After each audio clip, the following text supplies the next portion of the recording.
Welcome everyone to Lifestyle with Luke Lintott, the top podcast for wellness, corporate health, and living your best life. Today, I'm joined by the amazing Norman J. Liverpool. And Norman is the author of Over the Top Living, Walking in Next Level Confidence Every Damn Day, and the founder of Over the Top Living, his signature coaching and consulting business. He is passionate about connecting queer superheroes to their authentic purpose.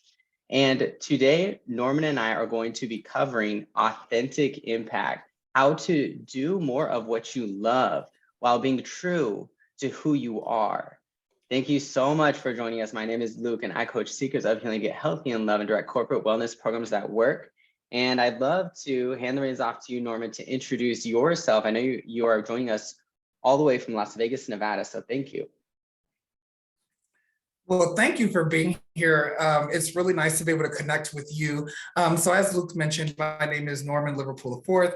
I am in Las Vegas, and I'm the founder of Over the Top Living and the author of Over the Top Living. So one of the things that I'm super passionate about is connecting our intersectionalities and embracing those, which will allow us to live an authentic life. And not just authentic like on paper or authentic like around certain people, but being able to live completely authentically in your personal, professional, and all areas of your life. Excellent. I love that. Since we're in this time, we're in the age of imagination when authenticity is that much more important. I know when I was growing up in the 90s and the early 2000s, it was kind of frowned upon to be unique and different. All of us wanted to be the same. And now it's like kind of really valued to be exactly who you are, right? People are attracted to that. And I would love to know for you, what does it mean to live authentically and to have an authentic impact? How is that manifested in your life? Well, first it was me doing the work to figure out who the hell I am. Right. So in order for me to live as me, I had to figure those things out. And a lot of that is figure out the things that I was not. And I think that, you know, being a Black gay man, there was a lot of labels put on me, even from a very early age. And I had to kind of disengage some of those because they weren't who I truly am. So to me, living authentically means being able to speak your mind, being able to be you in the purest form without fear of rejection. I think that especially in the LGBTQ community, we do, among other groups, but specifically in this group, we do face a lot of labeling, a lot of discrimination, a lot of prejudice, and a lot of times that comes from within our own community. And so what I do is I connect queer superheroes with their authentic purpose, so they're no longer engaging those labels that don't apply. That's so beautiful. And I was thinking more about the word of intersectionality, because I think a lot of the times we just think of one label, right? And there's a really great book I recommend everyone read. It's called Life Isn't Binary. And it's it goes deeper into that, right? Like how things are not black and white, gay and straight. And there's also multiple identities, right? And the book even goes deeper into even like the identity of being a pretty person versus a quote unquote not pretty person, right? How you might even be you might even experience prejudice, right? In this time of dating apps, in this time of being very visible, right? And so yeah. I think that's something so great that you bring to the table. And I love the first thing you mentioned, finding out who you are and what you want. There's this way of thinking that we become what we think other people think that we are. So if I think that you think that I am successful, I am likely to be successful, when we really need to go beyond that and think about like, what is my version of successful? And is that even important, what I think other people think that I am? And so I'd love to just hear more about your perspective on all of that, like intersectionality, especially when we're talking about gender, race, age, ethnicity, and of course, whatever your label is right now as a member of the LGBT community, or maybe not right now as a member of the LGBT community. What does that mean to you? So, I mean, it's really the understanding that they all exist at the same time in the same place. So as Norman, I cannot disassociate, for example, the fact that I'm Black, right? Like that is what it is. But I'm also gay. Okay. I'm also a husband. I'm also a stepfather. I'm also all of these other things, and they go hand in hand at any given time. And even, for me in my professional career, I always thought that I had to be like this cookie cutter version of myself, whether that was, making sure that I code switched very heavily when, communicating verbally, or trying to or attempting to not be myself in that embracing the feminine layer of who I am. And so I think just understanding that all of those things exist at the same time, regardless if we're giving energy to it or not. So it's all going to exist, whether it's in our personal life, if it's in our professional life, if it's in a relationship, all of those things are continually working together all the time.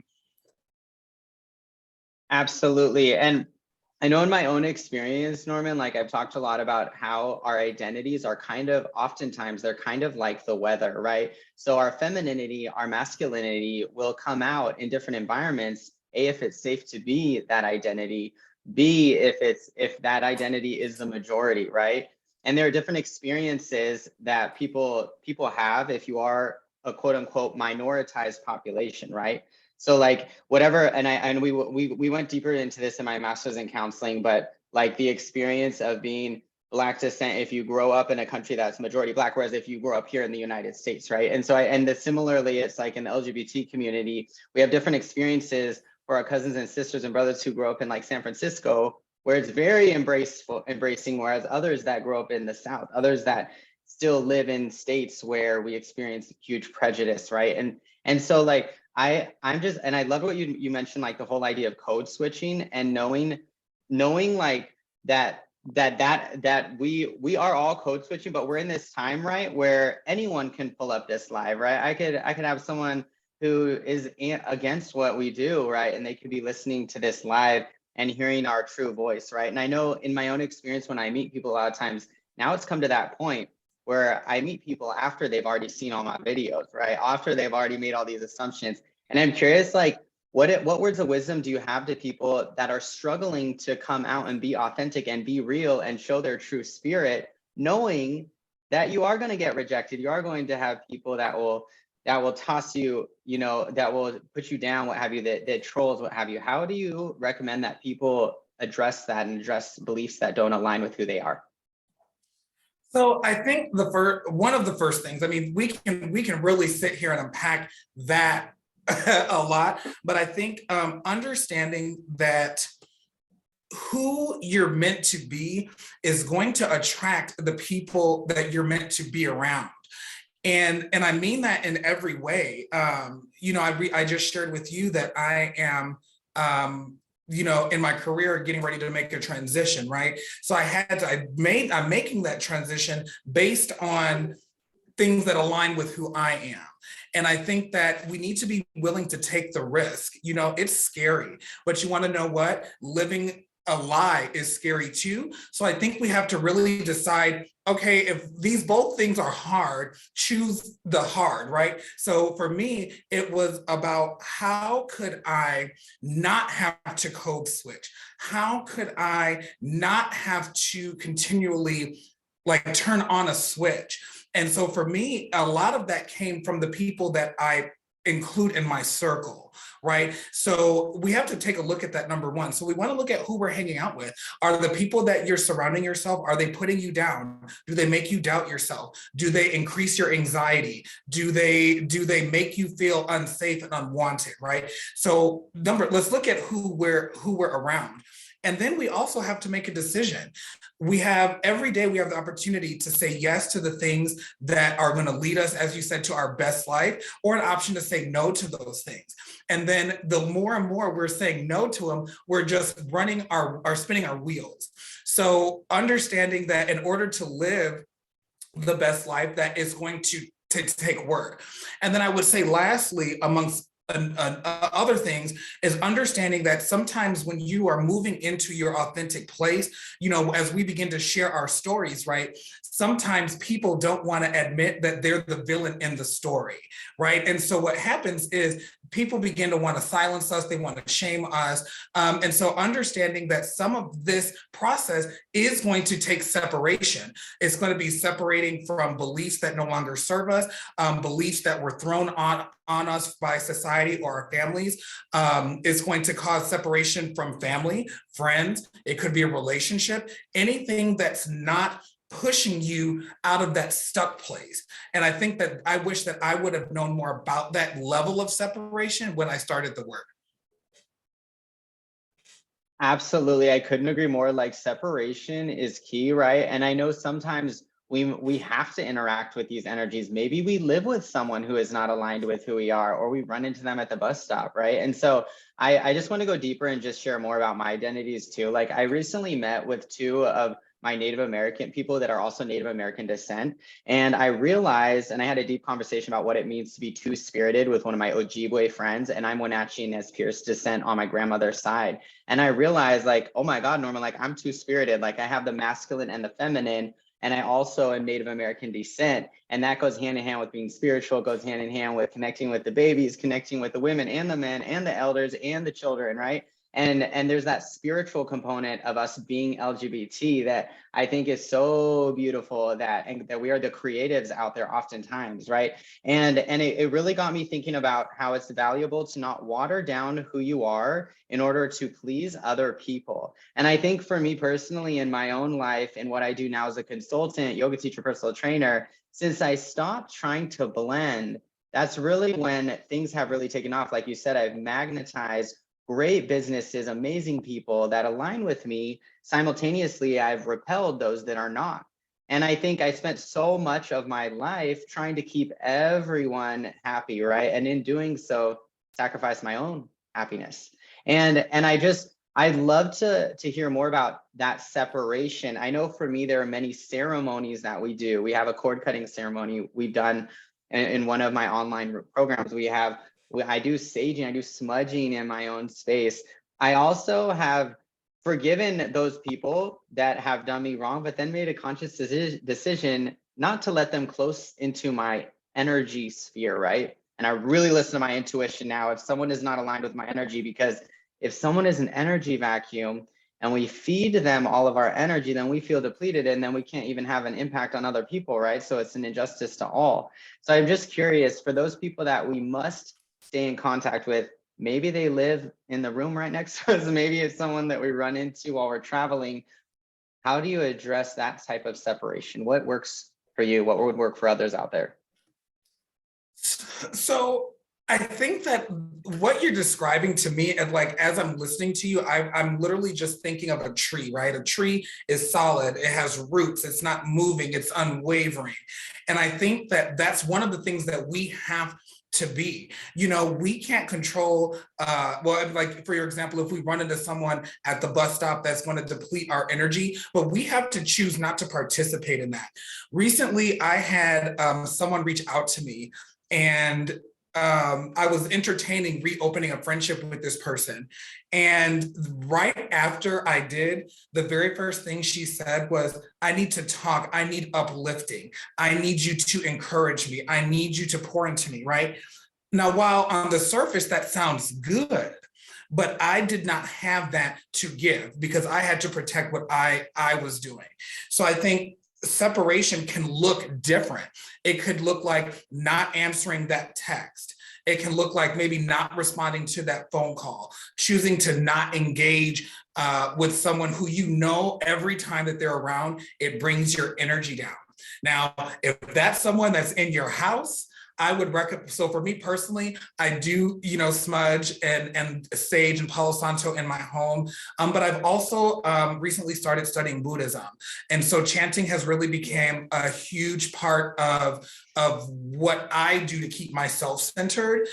So if you are in a place where, leaving is not an option, we need to figure out and connect with Luke, because he will give you those tools, but on different techniques that you can utilize on a daily basis to minimize that and really protect your peace and understand that our peace ultimately is within us and not in our physical space. So if we take care of protecting our peace on the inside, meditating, chanting or stuff in our individual space, it's going to lend itself to being so firm in who you are that it's not going to matter if you pass that person on the bus stop or in the airport, because you're so focused on living your joy and living your peace that it's like you just consciously say, okay, you know what? I'm not going to engage that way with you at this time. Absolutely beautiful. A big thing too is that I've noticed since cutting those cords and moving on and focusing on self in order to better serve the world is changes in my health, right? Like I showed those before and after pictures of when I was eating and drinking not so great, right? It manifested in my skin, manifested in my anxiety, right? I had insomnia, and I stayed connected with ideas and people that were not looking out for my best interests, right? And thinking that it was me, not realizing that the person that was shamed, right? It's not a shame on me, it's a shame on them, right? And so I think it's been beautiful since I've really done a lot of the work that you talked about, including with people that I interact with randomly, where I just set up a barrier of protection, right? And two things I offer to people out there when you do have to interact with people, and this is for your health, this is for what you do, whatever it is to cover your heart space so that energy can't enter your body. Number two is always have your feet grounded into the earth so that you can connect with that grounding source beneath you and grow those roots. You are protected, right? But it really got me thinking too about that health aspect, because I work with a lot of clients who are on a weight loss journey. I work with clients that desire to feel good, right? Including people that already have the beauty, they already have the wealth, multimillionaires, whatever it might be. And then they're like, but I feel angry, I feel upset. And sometimes it's about like changing those relationships, right? Because positive relationships are shown to make you happy. So like, I'm curious for the people out there that are, they're struggling. They're like, I'm eating right, Norman, I'm doing these meditations, but I'm still not able to really connect with what will make me smile, right? I'm a people pleaser. I'm trying to make everyone else happy. And it looks like I might be looking good on the outside too, but I'm miserable on the inside, right? And we're seeing that more and more and more, where people are putting up a front. And then all of a sudden we find out that they were going through the darkest time of their life, right? For those people that are suffering silently, what steps can they take to really attract that authenticity? Because I can just feel it when I talk to you, like that glowing energy, like that ability to move on and leave. Yeah, and I think understanding, I'm going to use this example. If the whole goal here is to be our best self, right? So if we liken it to sports, which is really rare for me because I'm not even a sports person, but if you liken it to anyone in any area that wants to be the best, right? Whether that's musically, vocally, sports, professionally, they align themselves, right, with people that can help them leverage their time, leverage their resources, and get the optimal results. So for me, I always am a huge advocate of coaching, right? Because I can only get myself so far. Like, I would not have been able to get where I am today without coaching, and several different types of coaches, business development coaches, professional development coaches, all of those different things, because that is what we're here to do. We're here to kind of put the mirror back and say, okay, this is, where can we move on from here? What are some things that we're doing that are not that's not healthy? And if coaching for someone is not an option, let's get into a regimen. Let's get our affirmations popping first thing in the morning. Let's pick up some books that can help lead us and change that inner saboteur and cancel that out. Let's even look at, like you said, the foods we're eating. Let's look at the things we're drinking. What sort of media and what amount of media are we taking in on a daily basis? One of the things that I've stopped doing is sleeping with my cell phone in the bedroom, because what I noticed is the very first thing I want to do before I'm grateful, before I'm thankful, is I want to check social media, right? So I'm playing into this attachment to what someone else has going on. And so I've completely eradicated that. And so just really looking at the connections that we're making and foster the ones that make you feel good. You know, I recently connected with someone last weekend that I would consider a friend. Like we support each other, we look out for one another. And I had an event at my home, and this person came, and I connected with them on such a deeper level. I'm like, that is my person. These are my people, and understanding that to remove that fear of missing out. You're not missing out on anything by pursuing the path that leads you to your best self. And my grandmother used to always tell me that. She said, you are not missing anything. And so I think just to understand that everyone is going through something, whether they're portraying it or not, but to understand that to live the optimal, right? This is your best life, your best self. It does sometimes take aligning yourself, engaging with a coach who has mastered that area of genius, whether that be finance, personal development, professional development, what have you. Absolutely. And I just wanted to reiterate the thing with living your best life is, my definition of my best life is not going to be the same as the person listening to this podcast, right? And so you see it time and time again where people will become the best life of their parents. Maybe it's a doctor, maybe it's a lawyer, maybe it's an engineer, right? Those are some of the top things. Maybe it's being with someone of the opposite gender, right? And then they get there, they find out that they're really unhappy. You see that in the medical profession, that there are a lot of people that have all of those things. They got the house, they got the partner, they have the really prestigious job, but maybe their purpose didn't align with that position that they received, right, after hard work. And I'm curious for people that have gone down this pathway quite a bit, and they're like, oh, I went, you know, I work with people too who have been in traditional relationships with the opposite gender for many years. And then after a lot of times, I had a client actually mention to me, I was hypnotized into being straight. Now, after all these decades, I found out, like, I'm a gay man. Like, I do not want to be with females, what have you. And so I think, like, going back to that whole experience, because like when you work with me, we do hypnotism in a good way. We do meditation in a great way because it's actually under your control. It's not like when you're ages 2 to 6 and you are hypnotized into being oftentimes whatever you interpret, whatever you're around, whatever you see. And so that really got me thinking about those amazing, beautiful, wonderful people out there. They go down this pathway. Some of them might even be near retirement. They're like, snap, I'm not living my authentic life. I feel pretty judged. Maybe I'm also feeling judged by the LGBT community, right? Because I didn't discover who I was until quite a bit later, right? I know for me, I felt for a long time, Norman, I felt a lot of guilt for not coming out to myself and others until my late 20s. Not realizing that that's just my journey, right? My journey is my journey. I'm not ahead, I'm not behind. It's mine, right? And so I'm just curious for the people out there that are kind of hard on themselves and they're like, oh, like Luke and Norman, y'all figured it out quick. What do I do? I'm a little bit lost. Well, the thing about it is what is quick to someone may not really be quick. So I'll put this in perspective. I'm 37. Oh, no, I'm not. I'm going to be 37 years old.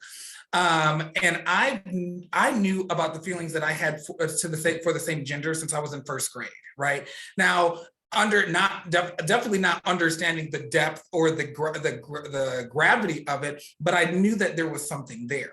And so for me, it was like something that was welling up on the inside of me, that it was like, if I don't start living this truth, I'm going to end up dead or in another horrible situation, because I was now using external things to cope with what I was going through on the inside. So to answer your question, understanding that it's never too late. That's an example that I learned from my mom. Got her first degree as a single parent at almost 40, got her doctorate in her mid 50s, has, you know, so it's never too late. And again, you're not alone. So there's going to be someone else that you can connect with. If it's not in your hometown, it could be online. You know, there is a community for people who are over 40, who are in opposite sex relationships, that have children and now realize they're gay, right? So there's so many different resources. It really is just about tapping into it. And I wrote down, we need to disengage the concept of that we're running out of time, because sometimes we need to be able to slow down in order to make that authentic impact, right? We can't really make an authentic impact if we're scattered like all over the place. So if we understand that what has been done has been done, what has not been done has not been done, map that out and take small actionable steps, there's never anything that you can't do, and it's never too late. Yes, it's never too late. And a thing you got me thinking about too, thank you for sharing that you would not be alive, right, if you didn't really embrace your authentic self. And I can still relate. There came a time in my darkest period when I wanted to end my life, right? I was unhappy with myself, my job, my lost relationship, figuring out who I was when I was in my late 20s, right? Not knowing it super early, like a lot of my LGBT friends did, right? And I think that for me, it turned in. At first, it was like the alcohol, it was the obsessive, eating and drinking, but also not being able to sleep, not prioritizing myself. And I shifted that and really took control now of a healthy relationship with food and alcohol. That's actually one of my affirmations. And I've started transferred that similar energy towards wellness, towards going. I went to my own yoga class today with Lair, and I taught a class online with the crew at 7 a.m. Right, I've been funneling that same energy towards good things and really addressing emotionally painful memories, right, and experiences, rather than numbing them, right, with food, with alcohol, with sex, with other things like obsessive thinking, what have you. And these are what we call coping mechanisms, right? They can be one of many things. It can be multiple things. And if we don't really address the root cause, we're going to continue to turn to this coping mechanism. And you see that with people that are in larger bodies, right? We learn about in the adverse childhood experiences study that amongst people that are obese, the statistic is around 80% have experienced abuse when they were growing up, right? And so like we need to really address like this abuse that happened, emotional, physical, sexual, beyond, right?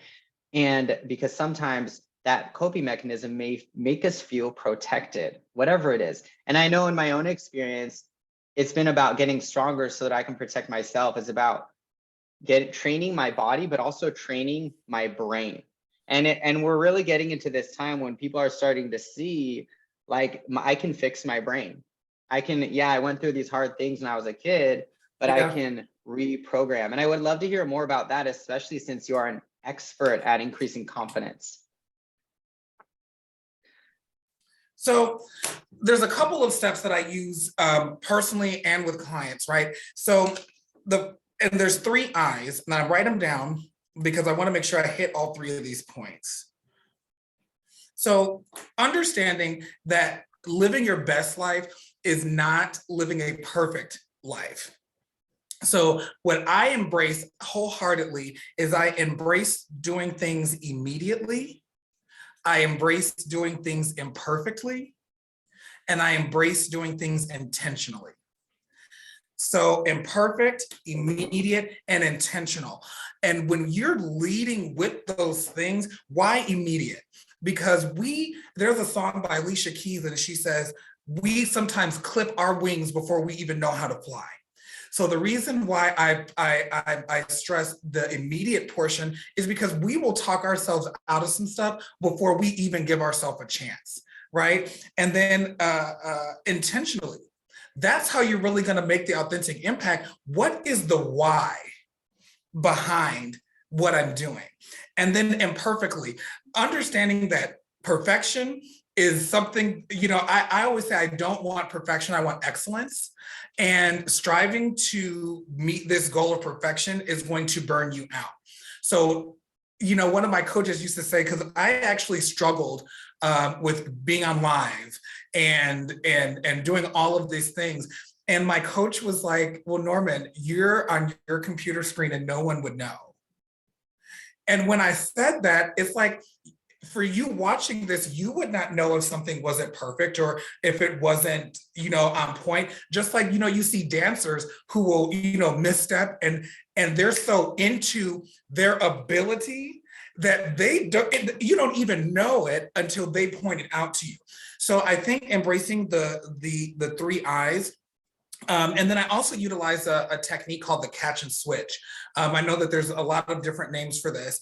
And what I do is I will catch that thought that says, Norman, you're not good enough. Norman, you can't do it. Norman, you're not worthy. Norman, this is not for you. I take those thoughts and I catch them and I immediately switch them to the exact and joyful opposite. Norman, you are worthy. You are enough. You are more than capable. All of those things, right? And sometimes for me, it's actually, I have to physically get up from where I'm at and move, right? Because I get in my head, I get all of these thoughts. So sometimes when I start thinking those things, I physically get up and walk.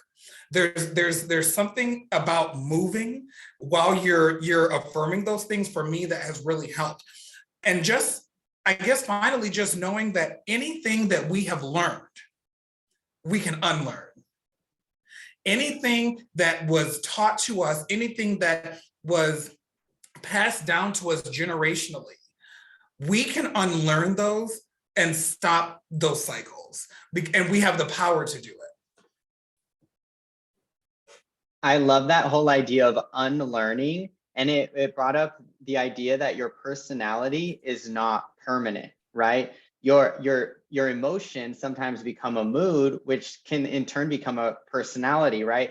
For example, if you are long-term angry, right? Or you're long-term depressed because of something that happened 10 years ago, right? And you're just reliving that 60-minute memory over and over and over. And I wanted to reiterate that again, you can unlearn it, right? There is hope. No longer are the days where you have to suffer in silence. And if there's no one in your city, you're out of luck, right? You can connect with us. So I love that you mentioned that. And please follow Norman if you haven't already done so. He has a much more expertise in this field as well. The other thing that brought up for me, Norman, is the idea of as we ascend, as we train our brains and we train our bodies, that we go into VIP. And I've seen this in my industry with celebrities I've worked with and people that are highly successful that have millions of followers, right? But a lot of them that I've been with personally, I realize that they don't let that many people close to them, right? Like it's really like it's really valuable when you are mindful about what energies you are around, right?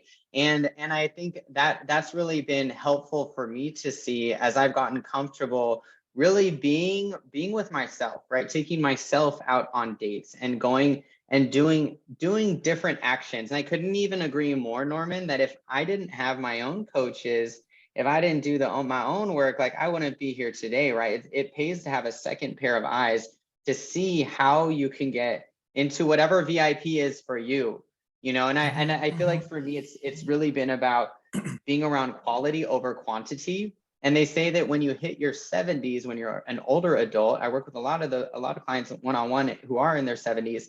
That's actually statistically when you are your happiest. And one of the hypotheses is that it's because you're only connected to 5 or 6 people. You don't got time for all of those energy vacuums, right? Because you're like, I only got a couple more years, maybe decades on this planet. So I'm going to really be careful who I'm around. And I noticed that it's like, well, why do we need to wait until we're in our 70s to be really happy and have those healthy boundaries?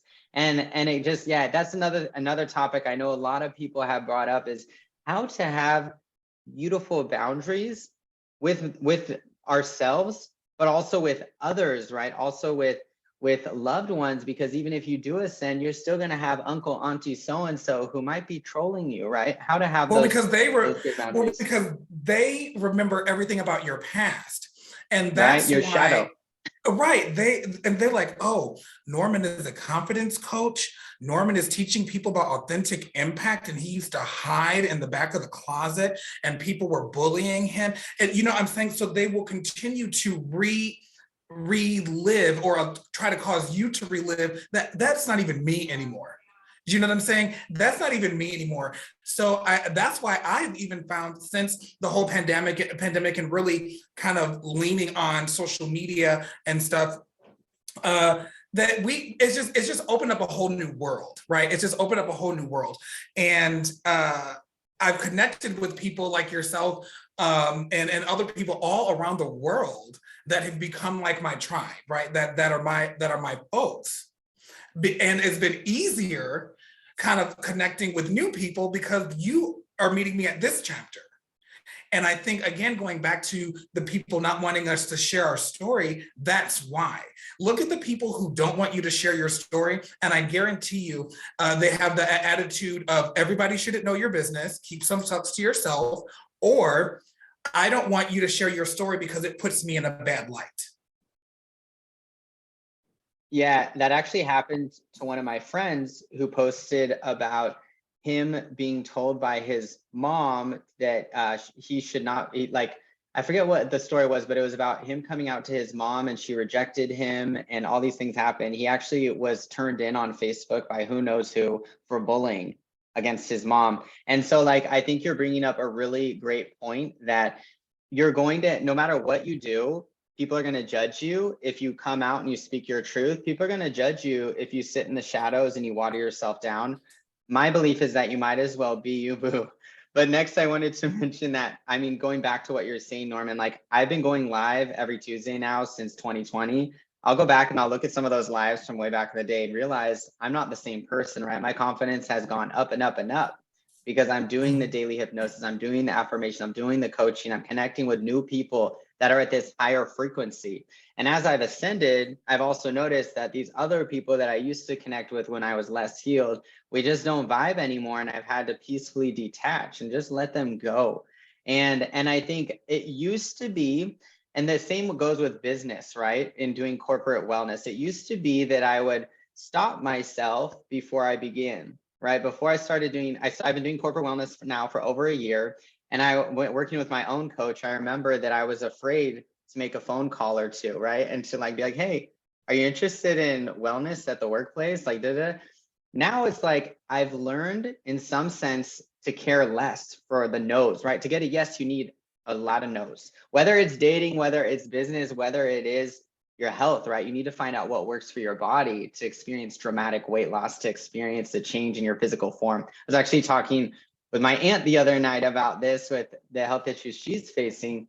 These changes don't just happen in 30 days. These changes, like a lifestyle, happens in 6 months. Big lifestyle change, big things will even happen in a year, right? Since, especially for me, I've been sober now for a year and a half. After that first year, that's when you really are at the normal capacity if you were a heavy drinker beforehand, right? And I've really noticed that, like, my IQ going up, my focus going up, my confidence, all that, and better sleep. But I'm curious, like, for the people out there that have been in this same hamster wheel for a while, I feel like there are people like you and me, Norman. I can see it. You can correct me if I'm wrong, but I feel like we've really connected with these people that are bringing us higher. We've invested in ourselves. We've done this coaching. There's this other community of people that have said, like, not yet, I'm not ready, can't afford it right now, or I feel like I'm going to wait until blank. And they may have gone the other way and gone downhill in their confidence, downhill in their health. Maybe they are using a substance. Maybe it's something else, right? Maybe it is, sex addiction or food addiction. Like, there's so many things that people turn to. What words of wisdom would you have for those people that have spiraled in a different way? I want to encourage anyone who is in that experience that you just described. This, I'm not ready. I'm waiting for this. It's too expensive. It's this. I'd like to challenge that thought process by asking, what is it costing you by not doing it? What is it costing you by not investing in personal development? What is it costing you by not getting your health together? What is it costing you by maintaining connections with people who drain your energy? What is it costing you by going to a workplace every day that you hate? What is it costing you? And that's what my coach had to put in perspective for me. So yeah, everything is an exchange, right? Okay, so I'm exchanging energy, we exchange money, we exchange time, we're doing all of these exchanges. So why not perform an exchange that is going to return something to you? Right? So it's, what is it costing you? And for those of you that are saying it's going to be one day, I was always groomed to say that one day is no day, because you keep waiting for one day. I'm waiting for this to happen. Then you get to that place. And then, now the goal has shifted to something else. And so going back to the 3 I's, getting up and doing these things immediately, not waiting for one day. Today is one day. Or day one, so to speak. So just really consider what is costing you, the level of anxiety and depression that you're welcoming in, the uncertainty, all of that. What is it costing you? And then I think when you put those two things together, you'll be able to see that it's not as expensive as you thought. It's not as taxing as you thought. And as you begin to work those muscles and gain the confidence and identify your why, then you can truly live authentically and make the impact that you wish to make on the world. I love that. Yes, it goes really deep, like thinking about what is the cost of you not taking action. And I think if you don't have anyone to speak to, grab a pen and paper and just write that. I do that all the time. Like, brain dumping works, like write without stopping for 5, 10, 15 minutes about that. What is the cost of you having to go on medications? What's the cost of you, not getting good sleep for multiple years on end? Because I can tell you now, Norman, with those same clients that are in their 70s, almost, I think all of them didn't have yoga and mindfulness, didn't have the information. And I Right. can't even express to you every day how they tell me, I wish I had found this sooner, right? Because once we're getting to a more advanced age, it's like your mind and your body, it's very similar, where there does come a point when you have kyphosis, when you have the hunchback and your shoulders roll in and your head is down, and that becomes permanent, right? We can't, at a certain age, we can't like get that flexibility back, because we learn in personal training, you get stuck that way. If you don't use it, you do lose it. And similarly, the neuroplasticity of your brain, if you stay stuck in that mindset for a very, very long time, it does not get easier. So I think, so for the people out there that are waiting until you pay off that next house, or until you got all this cash in the bank, I want you to know that this is your sign to make the change and to really invest in yourself now, when it's easier, when it's better, when you have that bigger impact. And the sooner that you make these changes immediately, like Norman said, the better. And it doesn't have to be like a 360, right? It can be simply hydrating more. It can be showing up and doing your walks, walking your dog, showing up to yoga, getting a personal trainer, following one of us, right? Joining the party with one of us. And I think, yeah, and I was actually just at a Nigerian wedding in Texas. Maybe you saw over the weekend. I saw that. It was so much fun, Norman. I was just telling all my clients, it was a 2-day wedding, 500 people. We danced all night long. And it made me realize, even to go to a wedding, you need to train, right? Because if you want to dance that long when you're marrying your dream partner, I mean, Osarame and Ike were dancing for hours. I saw them yesterday, actually, morning. We bumped into them before we were leaving. And they both had almost lost their voice. And I was like, Osarme, how did you dance that long, girl? Like, and it was like lots and lots of training. Like, she's also an athlete. Like, she was an athlete when we went to college together. And Oh, wow. And so it really got me thinking, like, when you're calling in love, when you're calling in clients, you're calling in happiness, right? Like, all of these things have a big impact, because you do not know when, where, what you're going to meet this dream person that is going to change everything, right? I know I've met some of my top clients in the locker room. I've met some of them, through other big people. That the thing that's crazy now, I was reading one of my books, that of the people in your network, you'd be amazed, because there's a person out there listening now that has the opportunity, exactly what you want. But if your energy is low, you won't be attracting it. So I just wanted to say, these great creative ways of increasing confidence and that personal development have huge cascade impacts. Going back to that, I wanted to know more. I know you mentioned a little bit about your story, Norman, but what is your why for having this authentic impact for the great work that you do? And maybe even more about your story if you want to share. So the majority of my why is the fact that I've lost family members, people that were very, very close to me that never got to meet me. And what I mean by that is they knew Norman, they loved Norman in the way that they could. I loved them in the way that I could, but I was not living my authentic life. And what I realized is that not living authentically is manipulative, because what you're doing is now you're playing a role in order to get a specific reaction, right? Or to not get a specific reaction. I also realized that not living authentically, it does everyone a disservice, because they never get to know the real person. So you're investing years, months, whatever, what have you, into this relationship, all for you to go back home and be somebody completely different. And I wish, as I stand today, that I could have been this person while my grandmothers were living. For them to see that I've still been able to attain a level of success, both in my personal life and professionally, by being exactly who I am. So that's a huge part of my why, because I don't want to be a fraud. And when you're not living authentically, it is fraudulent, because you're presenting something that is not as if it was. And I did not want to do that anymore. Another huge part of my why is to honor the elders and ancestors, right? My family, my grandmothers in particular, my grandmothers were born in the very early 1900s, to put this in perspective. So there was a huge age gap between my grandmothers and I. And so they went through things and saw things unimaginable through, segregation, through living in rural Mississippi, all of these things. They, even when they moved to Chicago, were marching for civil rights alongside Martin Luther King and these other influential people. So I feel like almost like a sort of a sense of responsibility to them, to honor the fact that I would not be where I'm at if they had not made those sacrifices. And then my last part of my why is because I want to enjoy life.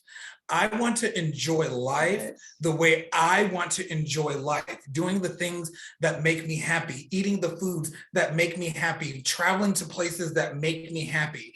And you can't do that if you're living a fraudulent lifestyle. So at the base of it, it's for me to live and be me, and to do so in the hopes that I allow other people to get to know the real me as well. I wanted to just emphasize what you said at the end, like for you to live a joyful life. I think that is the gold of it all, because all of these actions that we make, like, of course, there's the result of attracting love, of attracting health and all these great things. Maybe it's weight loss, what have you.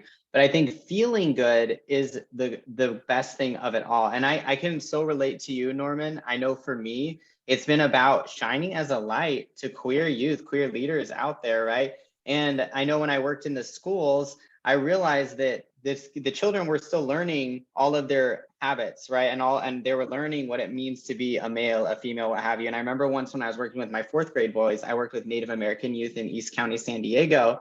And they gave me some of the hardest kids in the entire school, all boys, because most of the counselors are not male, right? So and I remember I had on some jewelry, I had on some bracelets, and one of the boys was like, Mr. Luke, you can't wear a bracelet, you're a boy. And I was like, yeah, you can wear a bracelet. And then the next week they all came in with bracelets. And it got me thinking how, like, the sooner, and we're seeing this shift now with younger people, that and my friend Shonda, who took my class this morning that I met at the wedding, her son, he's 9 years old, he does his nails all the time. Like, it's becoming very mainstream to be authentic and be even more creative and expressive than when I was growing up, right? Like I said, in the 90s. And I think, like, there's this beautiful shift going on, but then it's coming at a time kind of like there's a clash, right? Simultaneously, I heard one of my friend's clients, who is a teacher in the schools, he came for some way, somehow, the kids found out that he identifies as gay. 4 of the parents pulled their kids out of his class. So I think there's this yin and this yang, right? Where it's like we're getting more expressive. I know they have in Texas and a few other states, they actually have a law where you can't say gay in the schools. And so, it's really, we're kind of at this clash, right? Where there's this Yeah. lack of mutual understanding. And where when I returned from Southeast Asia, Norman, I realized when I came to America that America is not divided, America is fragmented.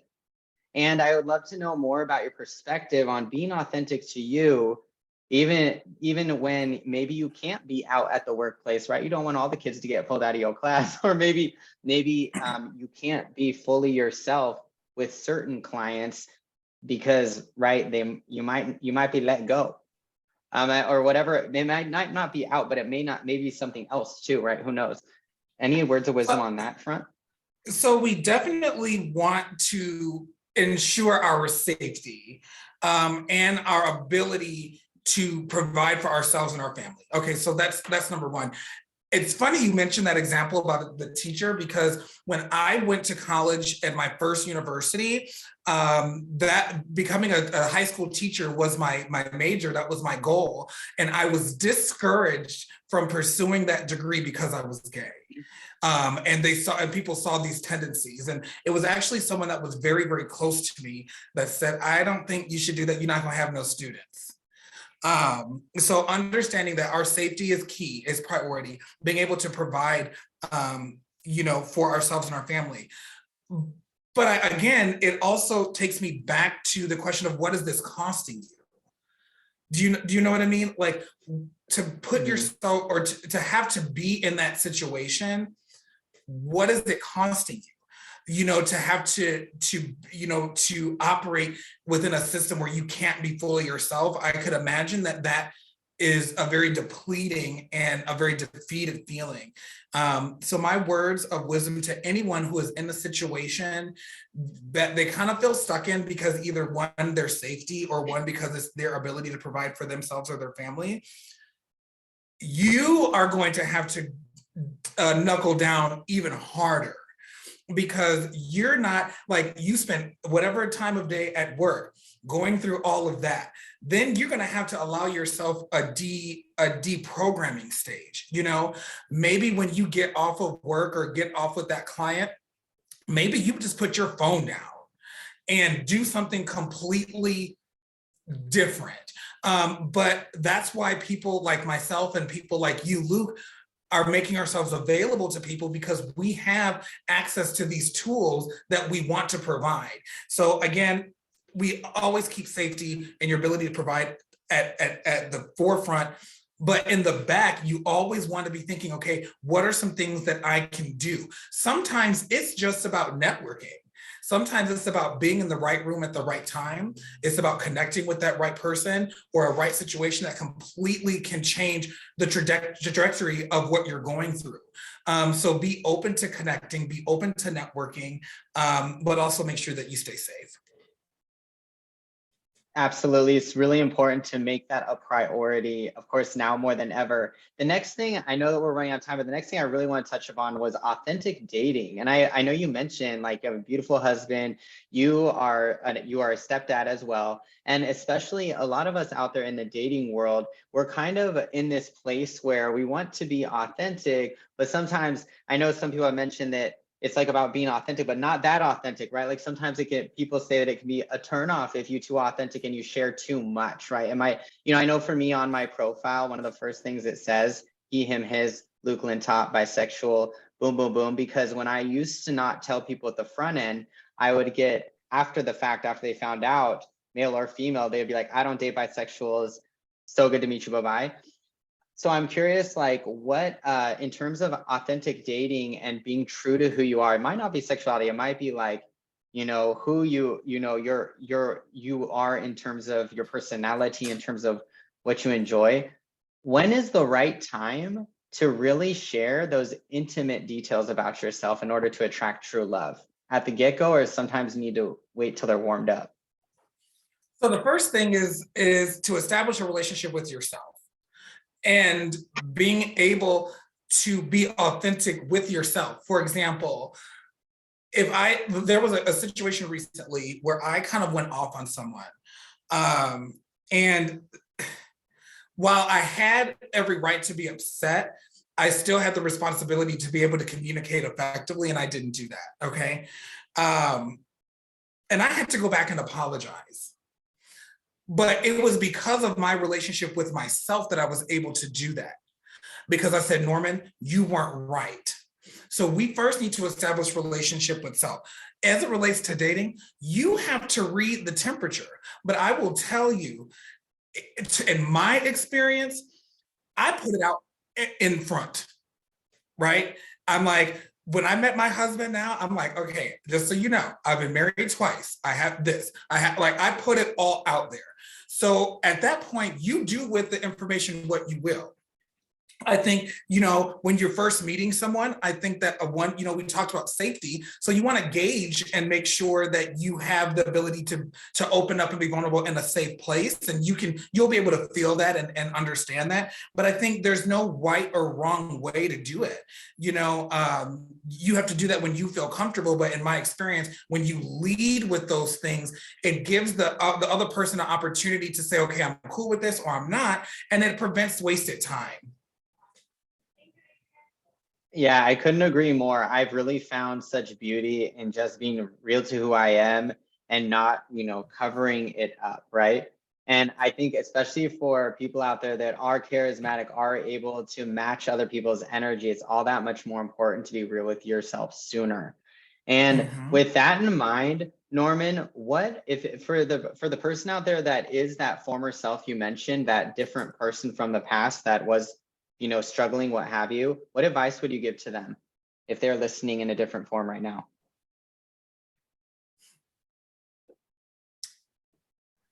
Do the work now so you can spend more years of your life enjoying them.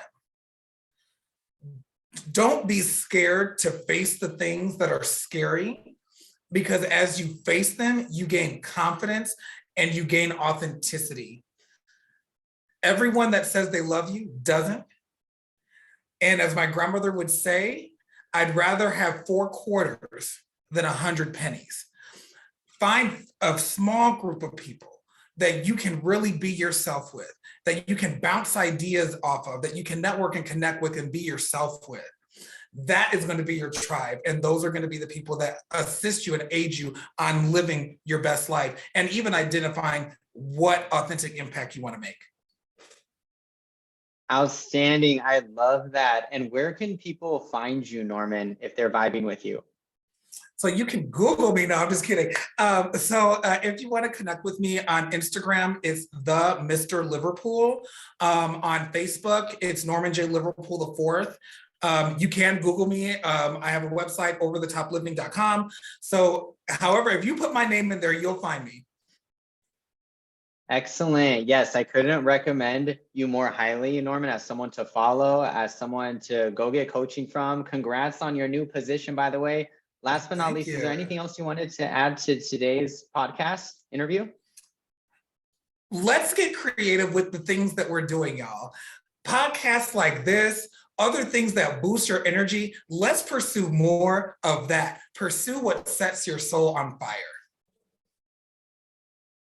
Beautiful. Sounds like a plan. And if you comment, if this is Facebook, your biggest takeaways below, leave a review on the podcast if you enjoyed listening, so we can bring more speakers on here and spread the love in lifestyle and beyond. And love y'all, sending you good vibes only, and hope that you have an amazing Tuesday.